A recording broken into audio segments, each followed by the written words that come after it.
പ്രൊട്ടസ്റ്റിന് ഇറങ്ങിയ സംഘടനകളുടെ പേര് ശ്രദ്ധിക്കുക. സവർണ സേന. എന്താ അതുകൊണ്ട് അർത്ഥമാകുന്നത്? വർണ്ണാശ്രമധർമ്മത്തിൽ വർണ്ണത്തിൽപ്പെട്ട ആളുകളാണ് ഞങ്ങൾ.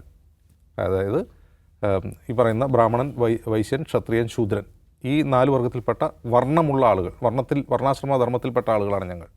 ആ വർണ്ണാശ്രമധർമ്മത്തിൽ നിന്ന് പുറത്തു നിൽക്കുന്ന മുഴുവൻ മനുഷ്യരും, ആ മുഴുവൻ മനുഷ്യരെയാണ് നമ്മൾ ഈ പറയുന്നത് എന്താണ് ബഹുജൻ സമാജ് എന്ന് വിളിക്കുന്നത്.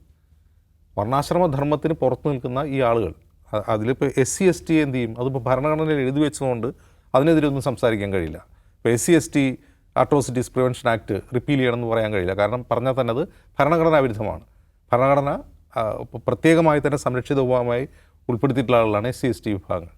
അപ്പോൾ OBC ആണെങ്കിലോ, OBC അങ്ങനെ ഭരണഘടനാപരമായ നിർദ്ദേശങ്ങളാൽ ഉണ്ടായ ഒന്നല്ല. OBC-കളുടെ സംവരണമാകട്ടെ, OBC-കളുടെ OBC-കളെ പ്രൊട്ടക്റ്റ് ചെയ്യാനുള്ള മറ്റ് ഫ്രെയിം വർക്ക്സ് ആവട്ടെ. അപ്പോൾ ഈ OBC-യെ ഉൾപ്പെടുത്തുമ്പോഴുള്ള പ്രശ്നം, ഞങ്ങൾ ജനറൽ കാറ്റഗറി, ആ ജനറൽ കാറ്റഗറിയിലേക്ക് ഈ പറയുന്ന രാജ്യത്തെ ബഹുഭൂരിഭാഗം വരുന്ന ആളുകൾ വരികയാണ്. ഈ രാജ്യത്തെ പൗരന്മാരിലെ ബഹുഭൂരിഭാഗം എന്ന് പറയുന്നത് OBC, SC/ST എന്നീ വിഭാഗങ്ങളാണ്. അപ്പോൾ SC/STക്കെതിരെ സംസാരിച്ചാൽ അത് കേസാവും. സംസാരിക്കാൻ പറ്റുന്നതാണ് OBC-ക്കെതിരെയാണ്. ഇത് സെയിം മണ്ഡൽക്കാലത്തിൻ്റെ ഒരു റെപ്ലിക്കയാണ് ഇപ്പോൾ നമ്മൾ ഒരു ആവർത്തനമാണ് നമ്മളിപ്പോൾ കണ്ടുകൊണ്ടിരിക്കുന്നത്.